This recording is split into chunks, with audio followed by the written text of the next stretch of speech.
DD किसान, बदलते भारत की शान।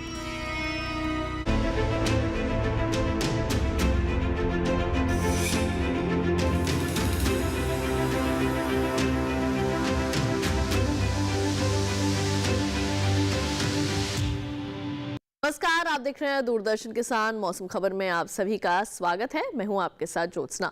मौसम खबर में जानेंगे कहां होगी बरसात, कहां रहेगा मौसम साफ, कैसी रहेगी तापमान की स्थिति, साथ ही अपने किसानों के लिए देंगे हम कृषि सलाह भी। लेकिन आइए शुरुआत करते हैं आज की 5 बड़ी खबरों के साथ, जिसमें 5 बड़ी खबरों के अंदर सबसे पहले जो है वो हम आपको जानकारी देने वाले हैं तमिलनाडु के बारे में। यहां पर मूसलाधार बारिश की आशंका है। इसके बाद अब बारी आती है बात करने की केरल की। तो यहां पर मछुआरों के लिए चेतावनी दी जा रही है कि तटों पर ना जाएं। अब बढ़ते हैं आगे, बात करते हैं हिमाचल प्रदेश की। यहां पर कहीं कहीं जो है वो घना कोहरा छा सकता है। इसके बाद अब बारी आती है कि हम आपको जानकारी दें ओडिशा के बारे में। तो यहां पर भी कहीं कहीं घना कोहरा छाने की संभावना बनी हुई है। और अंत में आइए हम यहां पर जायजा लेते हैं हरियाणा का। तो यहां पर कहीं कहीं सर्द हवाएं चलने के आसार हैं। ये थी आज की 5 बड़ी खबरें। इसके साथ ही आइए हम रुख कर लेते हैं हमारी एआई एंकर भूमिका और उनसे मौसम चेतावनी के बारे में विस्तार से लेते हैं जानकारियां। नमस्कार किसान भाइयों और बहनों, आप देख रहे हैं मौसम अलर्ट डीडी किसान पर। मैं हूं आपकी एआई एंकर भूमि। आज हम आपको देश भर में होने वाली मौसम की स्थिति की ताजा जानकारी देने जा रहे हैं। उन क्षेत्रों की जानकारी लेते हैं जहां नजर बनाए रखें। केरल में कहीं कहीं भारी बरसात के साथ गरज और चमक तथा बहुत तेज हवाएं चलने की संभावना है। किसानों को सलाह है कि खेतों में उचित जल निकासी की व्यवस्था सुनिश्चित करें ताकि फसलों को पानी भरने से नुकसान न हो। तमिलनाडु पुडुचेरी में कहीं कहीं भारी वर्षा और गरज चमक के साथ तेज हवाएं चल सकती हैं। ऐसे हालात में विभिन्न फसलों की बुवाई फिलहाल रोक देना बेहतर रहेगा ताकि बीज और पौध प्रभावित न हो। दक्षिणी आंतरिक कर्नाटक में कहीं कहीं भारी बारिश और गरज चमक के साथ तेज हवाओं की आशंका है। यहां किसानों को जल निकासी की व्यवस्था लगातार बनाए रखने की सलाह दी जाती है। तटीय आंध्र प्रदेश में गरज चमक के साथ तेज हवाएं चल सकती हैं। प्रभावित इलाकों में रागी और उड़द की बुवाई को कुछ समय के लिए स्थगित करें ताकि खेतों में होने वाली नमी और हवाओं से फसलों को नुकसान न पहुंचे। तटीय कर्नाटक में गरज चमक के साथ तेज हवाएं चल सकती हैं। किसानों को सलाह है कि नर्सरियों को ठंड और तेज हवाओं से बचाने के आवश्यक उपाय कर लें। पंजाब, हरियाणा, दिल्ली और राजस्थान में कहीं कहीं सर्द हवाएं चलने की संभावना है, जिससे सुबह शाम की ठंड बढ़ सकती है। वहीं हिमाचल प्रदेश, असम, मेघालय, नागालैंड, मणिपुर, मिजोरम, त्रिपुरा और ओडिशा में कहीं कहीं घना कोहरा छा सकता है, जिससे दृश्यता कम होगी और आवागमन पर असर पड़ सकता है। यह थी मौसम की ताजा जानकारी। कृपया सुरक्षित रहें। धन्यवाद। तो ये थी हमारी एआई एंकर भूमि, जिनसे आपने मौसम चेतावनी यानी कि मौसम अलर्ट के बारे में विस्तार से विशेष जानकारियां हासिल की। इसके साथ ही आइए मौसम खबर में बढ़ते हैं आगे और अब बात करते हैं मौसम पूर्वानुमान की विस्तार से, यानी कि अगले 24 से 48 घंटों के दौरान देश भर में कैसा रहने वाला है मौसम का हाल और इसके साथ साथ कौन सी ऐसी एहतियात है जो आप बरत सकते हैं। शुरुआत करेंगे उत्तर पश्चिम भारत के जो हमारे पर्वतीय क्षेत्र हैं उनके साथ। सबसे पहले बात कर लेते हैं गिलगित, लेह लद्दाख, श्रीनगर और जम्मू कश्मीर की। फिलहाल यहां पर बरसात की कोई संभावना नहीं है। हिमाचल प्रदेश और उत्तराखंड में भी मौसम साफ बना रहेगा। मैदानी क्षेत्रों में पंजाब, हरियाणा, चंडीगढ़, राजधानी दिल्ली, पूर्वी और पश्चिमी उत्तर प्रदेश में भी फिलहाल जो है वो वर्षा की किसी प्रकार की कोई संभावना नजर नहीं आ रही है। बढ़ते हैं आगे, रुक कर लेते हैं हम यहाँ पर पूर्वी भारत का। उप हिमालय, पश्चिम बंगाल और सिक्किम में जहां कहीं कहीं बरसात हो सकती है, तो साथ ही आपको ये हिदायत भी बरतनी है कि अगर आपने किसी फसल की बुआई की हुई है तो वहां पर जो है वो आप बारिश के पानी की निकासी की पूरी व्यवस्था करें। बिहार, झारखंड, ओडिशा, आगे पश्चिम बंगाल में वर्षा नहीं होगी। बात करें पूर्वोत्तर भारत के अरुणाचल प्रदेश, असम, मेघालय, नागालैंड, मणिपुर, मिजोरम, त्रिपुरा में भी मौसम साफ बना रहेगा। दक्षिण भारत की अगर हम बात करें तो अंडमान निकोबार द्वीप समूह में फिलहाल वर्षा की संभावना नहीं है, लेकिन अगर हम दूसरे छोर पर नजर डालें, तटीय आंध्र प्रदेश, रायलसीमा, तमिलनाडु, पुडुचेरी, केरल, तो यहां पर जो है वो अनेक जगह वर्षा की संभावना है। यहाँ पर भी आपने अपने फसलों का जो है वो पूरा ख्याल रखना है। बरसात के चलते अगर आपकी खेतों में पानी भर गया है तो आप वहां पर भी निकासी का पूरा प्रबंध करें। साथ ही साथ अभी फिलहाल के लिए कटाई या फिर बुआई का काम जो है वो आप टाल सकते हैं। बात करें हम यहाँ पर कोंकण, गोवा और महाराष्ट्र की, साथ ही मराठवाड़ा की, तो यहाँ पर फिलहाल मौसम जो है वो साफ बना रहेगा। गुजरात, सौराष्ट्र और कच्छ में भी फिलहाल जो है वो बरसात नहीं होगी। पूर्वी पश्चिमी राजस्थान में भी बरसात का कोई अनुमान नहीं है। अगर हम यहाँ पे अंत में जायजा लेते हैं मध्य भारत का, तो पूर्वी पश्चिमी मध्य प्रदेश, विदर्भ और छत्तीसगढ़ में भी फिलहाल वर्षा की कोई उम्मीद नहीं है। इसके बाद अब बारी आती है मौसम की चाल के बारे में बात करने की, यानी कि पिछले 24 घंटों के दौरान मौसम का हाल किस प्रकार का था। हिमाचल प्रदेश में जो है वो कोहरा देखने को मिला। उत्तराखंड में जो है वो बर्फबारी हुई है।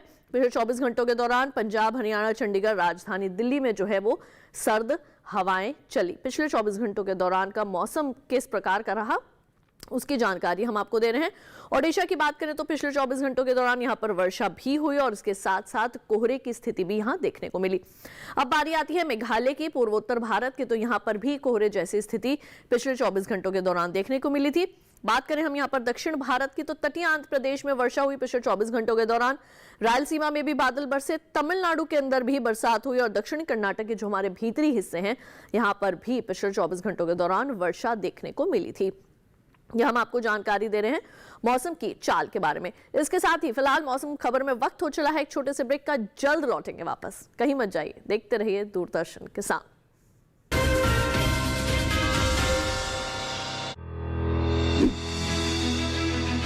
मशीनों के दौर में जी रहे हैं हम।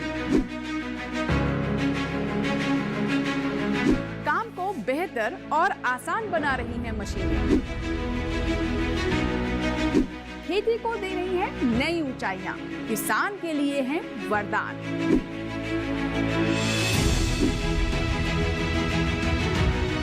कृषि मशीनरी पर आधारित देखिए हाईटेक खेती, शनिवार शाम 7 बजे, पुनः प्रसारण रविवार सुबह 7 बजे, सिर्फ दूरदर्शन किसान पर।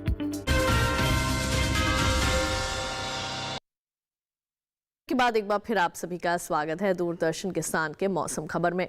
मौसम खबर में आइए बढ़ते हैं आगे। एक बार हम फिर से रुक कर लेते हैं हमारी एआई एंकर भूमिका और उनसे देश के अलग अलग शहरों की वायु गुणवत्ता का हाल जानते हैं।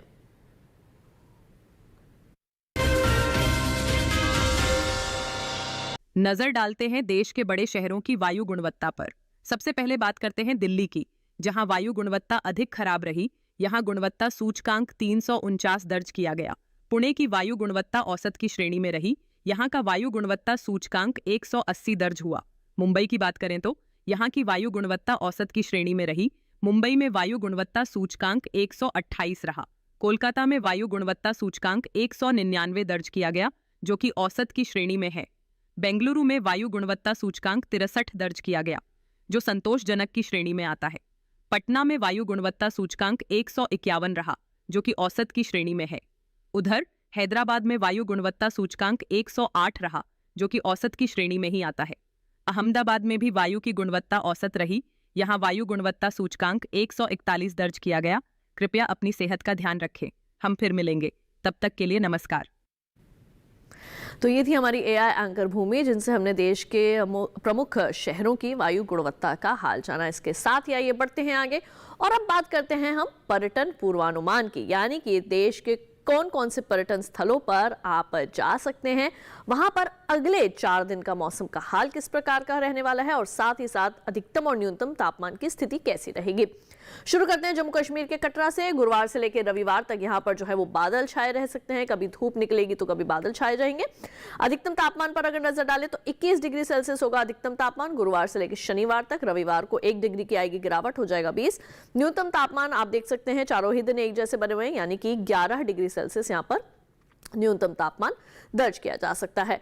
अब बात कर लेते हैं हम यहाँ पर मनाली की। तो गुरुवार और शुक्रवार को तो यहाँ पर बरसात हो सकती है। शनिवार और रविवार को यहाँ पर मौसम जो है वो आपको साफ मिलेगा, यानी कि यहाँ पर धूप खिल सकती है। अधिकतम तापमान 17 डिग्री सेल्सियस रहेगा गुरुवार को। शुक्रवार से लेकर रविवार तक होगा 14 डिग्री सेल्सियस। न्यूनतम तापमान 5, 3 और 2 डिग्री सेल्सियस तक पहुंच सकता है। तो ये हमने आपको जानकारी दी है मनाली की। अगर आप वहां का रुख कर रहे हैं तो अगले 4 दिन का मौसम और तापमान का हाल। नैनीताल का भी आपको हम बता देते हैं। उत्तराखंड के नैनीताल को अगर आप जाकर वहां की खूबसूरती देखना चाहते हैं तो गुरुवार से लेकर रविवार तक आपको मौसम जो है वो बहुत सुहावना मिलेगा। धूप यहां पर खिली रहेगी। अधिकतम तापमान 21 और 22 डिग्री सेल्सियस के अंतर्गत ही देखा जा सकता है। न्यूनतम तापमान 7, 8 और 9 डिग्री सेल्सियस यहां पर रहेगा। तो तमाम एहतियात जो है वो आप यहाँ पर बरत के जाएं अगर आप यहाँ का रुख कर रहे हैं तो। इसके बाद अब बारी आती है पंजाब के अमृतसर की। तो गुरुवार को यहाँ पर बदली छाई रहेगी। शुक्रवार से लेकर रविवार तक लेकिन मौसम खुल सकता है यहाँ, क्योंकि यहाँ पर बादल हट जाएंगे और धूप खिल जाएगी। अधिकतम तापमान 20, 21 और 22 डिग्री सेल्सियस के आसपास इर्द गिर्द ही देखने को मिल सकता है। न्यूनतम तापमान 6, 7 और 8 हर दिन जो है वो यहाँ पर न्यूनतम तापमान में 1-1 डिग्री की बढ़ोतरी आपको देखने में मिल सकती है। इसके बाद अब आइए हम यहाँ पर चलते हैं आगरा की ओर। तो यहाँ पर गुरुवार से लेकर रविवार तक आपको कोहरे जैसी स्थिति जो है वो देखने के लिए मिल सकती है। अधिकतम तापमान 25, 24 और 23 डिग्री सेल्सियस रह सकता है। न्यूनतम तापमान पर अगर नजर डालें तो चारों ही दिन एक जैसे बने रहेंगे न्यूनतम तापमान, यानी कि 9 डिग्री सेल्सियस यहाँ का न्यूनतम तापमान आपको देखने के लिए मिल सकता है। ये हमने आपको जानकारी दी है आगरा के बारे में। उत्तर प्रदेश के आगरा के बाद अब आइए हम रुख कर लेते हैं पुरी का। ओडिशा की पुरी की अगर बात करें तो गुरुवार और शुक्रवार को यहाँ पर बदली छाई रहेगी। शनिवार और रविवार को यहाँ पर जो है वो मौसम खुल सकता है। अधिकतम तापमान 29 और 28 डिग्री सेल्सियस जो है वो देखने में आ सकता है। न्यूनतम तापमान 19, 18 और 17 डिग्री सेल्सियस। न्यूनतम तापमान में हर दिन जो है वो 1-1 डिग्री की गिरावट आपको देखने के लिए मिल सकती है। ये हमने आपको जानकारी दी पुरी के बारे में, ओडिशा के पुरी की। अब बात करते हैं ईटानगर की। तो यहाँ पर जो है वो आपको मौसम खुला मिलेगा। गुरुवार से लेकर रविवार तक यहाँ पर जो है वो धूप खिली रहेगी। अधिकतम तापमान देखें तो चारों ही दिन एक जैसे बने रहेंगे, यानी कि 25 डिग्री सेल्सियस। न्यूनतम तापमान गुरुवार से लेकर शनिवार तक होगा 14 डिग्री सेल्सियस। रविवार को आएगी 1 डिग्री की गिरावट और हो जाएगा 13 डिग्री सेल्सियस ईटानगर का न्यूनतम तापमान। ये हमने अरुणाचल प्रदेश के ईटानगर की अभी आपको दी है जानकारी। इसके बाद अब बारी आती है कि हम बात करें नागालैंड के कोहिमा की। यहाँ पर भी आपको जो मौसम है वो बिल्कुल साफ मिलेगा। धूप यहाँ पर खिली रहेगी। अगर आप वहां रहते हैं या वहां का रुख कर रहे हैं तो आपको बता दें कि अधिकतम तापमान चारों ही दिन एक जैसे बने रहेंगे, यानी कि 21 डिग्री सेल्सियस। न्यूनतम तापमान में भी फिलहाल किसी तरीके का कोई फेरबदल देखने के लिए नहीं मिल रहा है। चारों ही दिन न्यूनतम तापमान एक जैसे बने रहेंगे, यानी कि 8 डिग्री सेल्सियस कोहिमा का न्यूनतम तापमान देखने में मिल सकता है। अब बात कर लेते हैं हम दक्षिण भारत की। मुन्नार, केरल के मुन्नार की खूबसूरती देखने के लिए लोग दूर दूर से आते हैं गुरुवार से लेकर रविवार तक। लेकिन यहाँ पर बिजली की चमक के साथ वर्षा हो सकती है। तो तमाम जो सामग्री है वो आप पूरी एहतियात के अपने साथ लेकर चले अगर आप वहां का रुख कर रहे हैं तो। अधिकतम तापमान 24 डिग्री सेल्सियस चारों ही दिन आपको देखने के लिए मिल सकता है। न्यूनतम तापमान 14 डिग्री सेल्सियस चारों ही दिन एक जैसा बना रहेगा। अब बात आती है राजस्थान के अजमेर की। यहाँ पर भी आपको मौसम जो है वो खुला मिलेगा गुरुवार से लेकर रविवार तक। अगले 4 दिन की हम आपको दे रहे हैं जानकारी। अधिकतम तापमान गुरुवार और शुक्रवार को 24, शनिवार को 25 डिग्री सेल्सियस, रविवार को एक बार फिर से 24 डिग्री सेल्सियस। न्यूनतम तापमान 9, 11 और 12 डिग्री सेल्सियस के आसपास आपको देखने के लिए मिल सकता है। तो ये हम आपको जानकारी जो है वो अभी हमने आपको दी है पर्यटन पूर्वानुमान के बारे में। इसके साथ अब आइए हम रुख कर लेते हैं हमारे एआई एंकर कृष का और उनसे खेती किसानी से संबंधित लेते हैं कुछ खास जानकारियां। नमस्कार, आप देख रहे हैं डीडी किसान। मैं हूं एआई कृष और आज हम भारत के विभिन्न राज्यों में होने वाली खेती किसानी से संबंधित सलाहों के बारे में पूरी जानकारी देंगे। जम्मू कश्मीर के उपोष्णकटिबंधीय इलाकों में किसान बासमती धान की पकी फसलों की कटाई कर लें। यहां इस समय गेहूं और सरसों की बुवाई की जा सकती है। साथ ही यहां के किसान गोभी, सरसों और तोरी की समयानुसार हल्की सिंचाई करें। यहां घाटी के शीतोष्ण इलाकों के किसान मटर की बुवाई कर लें। हिमाचल प्रदेश में किसान गेहूं की बुवाई जारी रखें। हिमाचल प्रदेश के मध्य पर्वतीय इलाकों में किसान प्याज के नए पौधों का रोपण कर लें।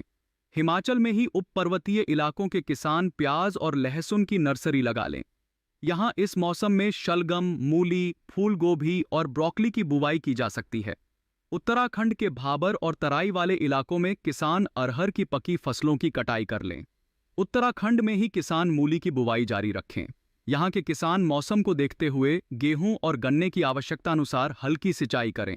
उत्तराखंड के पहाड़ी इलाकों में गेहूं की बुवाई की जा सकती है। साथ ही यहाँ के किसान प्याज के नए पौधों का रोपण कर लें। उत्तराखंड में इस मौसम में जौ की बुवाई भी की जा सकती है। पंजाब में किसान गेहूं की बुवाई जारी रखें।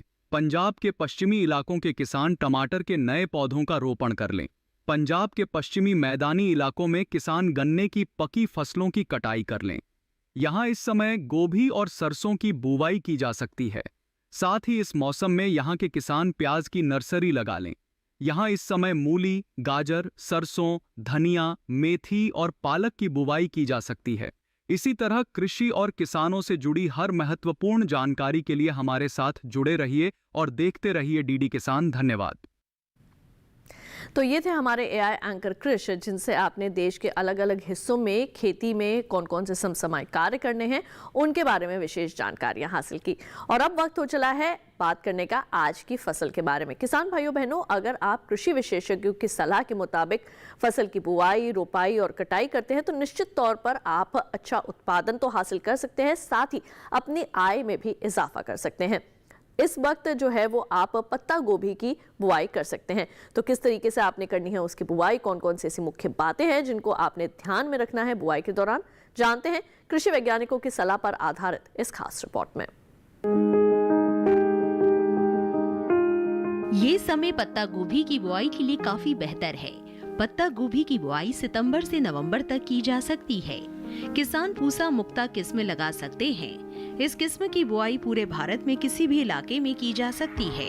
इस किस्म की 1 हेक्टेयर में बुआई करने पर 300 क्विंटल तक की पत्ता गोभी ली जा सकती है। इस किस्म की पत्ता गोभी आकार में मध्यम, चपटी और गोल होती है। इसके पत्ते हल्के हरे रंग के होते हैं। पत्ते के किनारे लहरदार होते हैं। पत्ता गोभी की ये किस्म बुआई के 70 से 75 दिनों बाद तैयार हो जाती है। इसके अलावा किसान गोल्डन एकड़ किस्म भी लगा सकते हैं।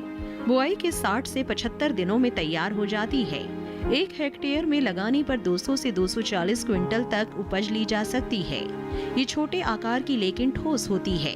इसके अलावा पूसा बंद गोभी संकर 1 किस्म भी लगाई जा सकती है। ये किस्म जम्मू कश्मीर, हिमाचल प्रदेश और उत्तर प्रदेश में लगाने के लिए उपयुक्त है। 1 हेक्टेयर में इसकी 350 से 400 क्विंटल तक की उपज ली जा सकती है। इसके बाद बंद गोल, ठोस, हरे और बाहरी पत्तियों से लहरनुमा ढके हुए होते हैं। बुआई से पहले खेतों को जोत कर अच्छी तरह तैयार कर ले। खरपतवार को पूरी तरह से साफ कर ले। 1 हेक्टेयर में बिजाई के लिए 400 से 500 ग्राम बीज काफी रहेंगे। बुआई के समय कतार से कतार की दूरी 45 से 50 सेंटीमीटर और पौध से पौध की दूरी 30 से 40 सेंटीमीटर रखें। बुआई के तुरंत बाद पहली सिंचाई कर दें। इसके बाद 7 से 10 दिन के अंतराल पर सिंचाई करें। खरपतवार पर काबू के लिए 2 बार निराई करें। तो अभी आपने पत्ता गोभी से संबंधित तमाम विशेष जानकारियां हासिल की और हम उम्मीद करेंगे ये जानकारियां आप सभी के ज़रूर काम आएंगी। तो आज के लिए हमारे मौसम खबर में बस इतना ही। लेकिन अगर आप मौसम खबर को दोबारा से देखना चाहते हैं, कोई जानकारी रह गई है उसे फिर से प्राप्त करना चाहते हैं, तो टीवी स्क्रीन पर दिखाए जा रहे इस QR कोड को, अभी एक QR कोड आपको दिखाया जा रहा है, इस QR कोड को आप स्कैन कर सकते हैं। इससे सीधे आप हमारे YouTube चैनल पर चले जाएंगे। वहां जाकर आप एक बार फिर से ले सकते हैं मौसम का हाल मौसम खबर के साथ। तो आज के लिए बस इतना ही, मुझे दीजिए इजाजत। आप देखते रहिए दूरदर्शन किसान, रखिए अपना ख्याल। नमस्कार।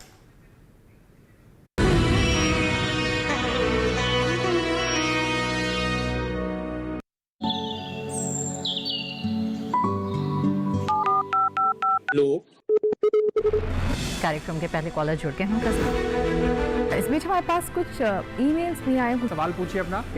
में जो मकान पैदा करेंगे इनमें कौन सी सावधानी बरतनी है? गर्म इलाकों के लिए आप HRM 99 इनसे आप कुछ फल ले सकते हैं। जैस्मीन के पेड़ पे जैस्मिन फल निहाय। उसको पूरी खुली धूप चाहिए। फसल में कीट लगा हो या कोई बीमारी, पशुपालन में हो कोई दिक्कत या चाहिए कोई जानकारी, फोन उठाइए, नंबर मिलाइए और कहें हेलो किसान। सोमवार, बुधवार और शुक्रवार शाम 6 से 7 बजे सिर्फ डीडी किसान पर।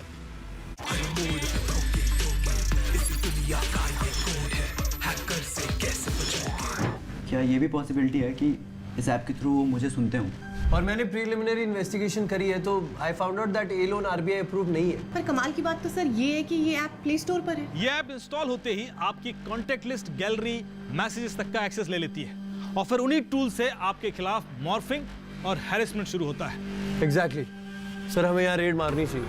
3rd फ्लोर तो पूरा खाली है यार। व्हाट? तुम्हें पता है इसकी वजह से वो एक स्टेप आगे हो गए हमसे। सिर्फ कॉल रुक जाना डजंट सॉल्व द प्रॉब्लम, हमें उन्हें पकड़ना भी तो है। And this is a serious business. Cyber crime की दुनिया बच के रहना, सोमवार से गुरुवार रात 10 बजे डीडी नेशनल पर। ई नाम योजना से जी हमें बहुत फायदा हुआ है। जैसे पहले हमारा प्रति एकड़ निकलता था 30,000 32,000, अब हमें 42,000 45,000 10-15 हज़ार रुपये का हमें प्रति एकड़ फायदा हो रहा है।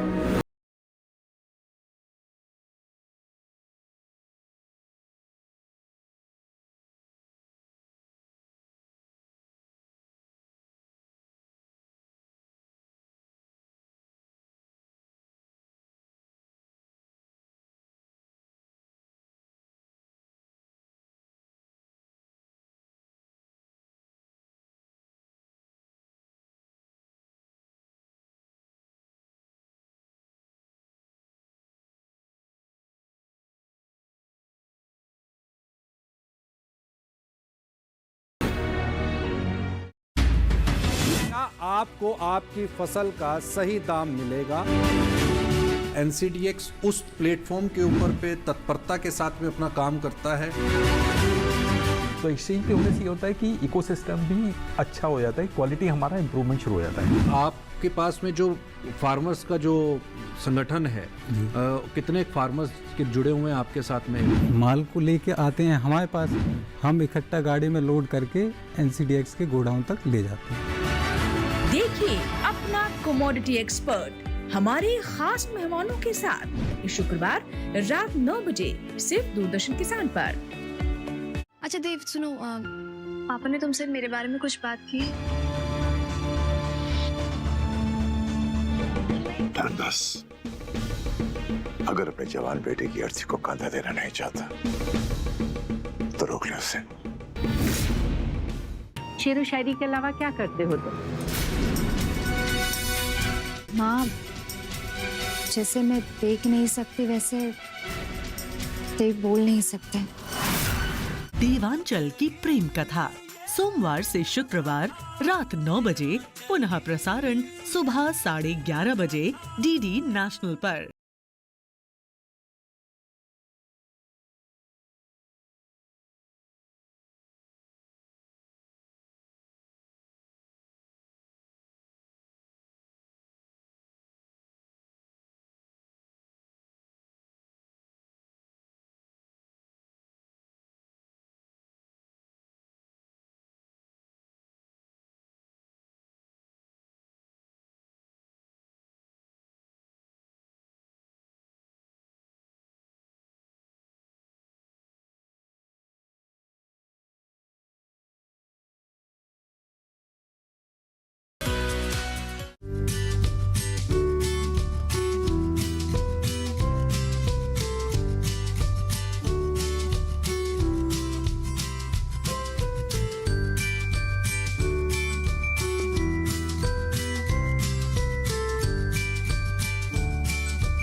भारतीय खेती में तिलहन का मुख्य स्थान है।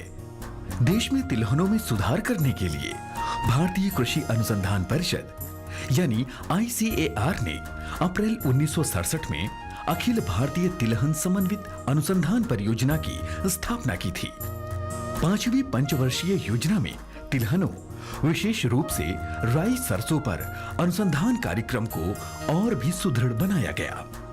28 जनवरी 1981 को हरियाणा कृषि विश्वविद्यालय हिसार में राई सरसों के लिए प्रथम परियोजना समन्वय इकाई की स्थापना की गई। 7वीं योजना के दौरान भारतीय कृषि अनुसंधान परिषद ने 1990 में गठित समिति की सिफारिश के आधार पर राज्य कृषि विभाग, राजस्थान सरकार के अनुकूलन परीक्षण केंद्र सेवर भरतपुर में राई सरसों पर आधारभूत, रणनीतिक और अनुप्रयुक्त अनुसंधान संचालित करने के लिए भारतीय कृषि अनुसंधान परिषद ने 20 अक्टूबर 1993 को राष्ट्रीय सरसों अनुसंधान केंद्र की स्थापना की। फरवरी 2009 को इस केंद्र को सरसों अनुसंधान निदेशालय के रूप में विकसित किया गया।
आज के इस खास मौके पर हम चर्चा करेंगे मृदा स्वास्थ्य में बायो फर्टिलाइजर्स की भूमिका पर।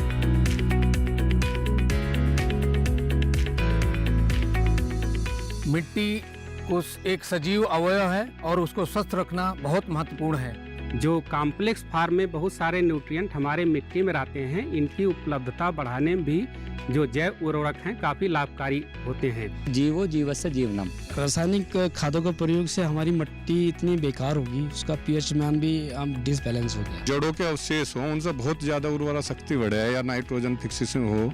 मृदा स्वास्थ्य में जैव उर्वरक की भूमिका पर देखिए कार्यक्रम चौपाल चर्चा 5 दिसंबर शुक्रवार सुबह 9 बजे और पुनः प्रसारण रात 9:30 बजे सिर्फ दूरदर्शन किसान पर।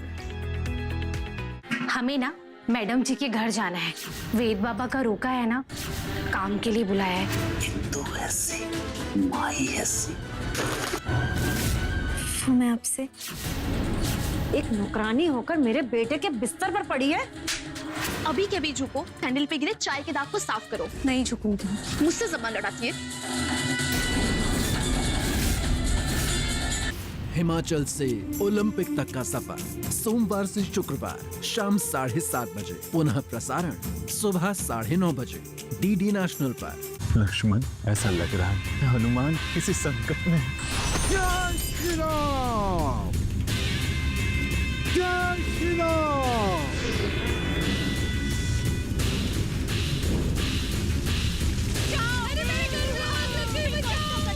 जिनकी पत्नी का अपहरण करके लेकर आए, उनका एक दूत पूरी लंका को भस्म करने का सामर्थ्य रखता है। लंका के किसी महारथी में इतना सामर्थ्य नहीं कि उन्हें रोक पाए। और न ही इस अग्नि को जो आपने स्वयं लगाई है। यदि आप चाहते हैं कि आपका वंश इस विनाश की अग्नि में ना झुलसे, तो इसे राम की आप अंतिम चेतावनी समझिए और सीता को उनके पति के पास लौटा दीजिए लंकेश। काकभुशुंडी रामायण सोमवार से शुक्रवार शाम 7 बजे, पुनः प्रसारण सुबह 9 बजे, डीडी नेशनल पर।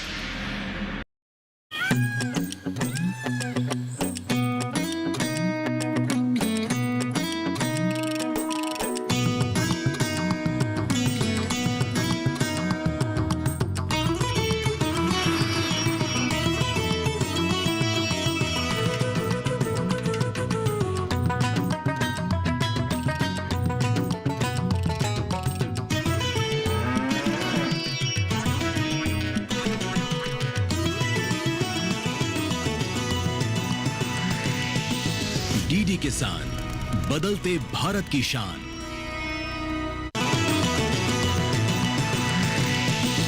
डीडी किसान, बदलते भारत की शान।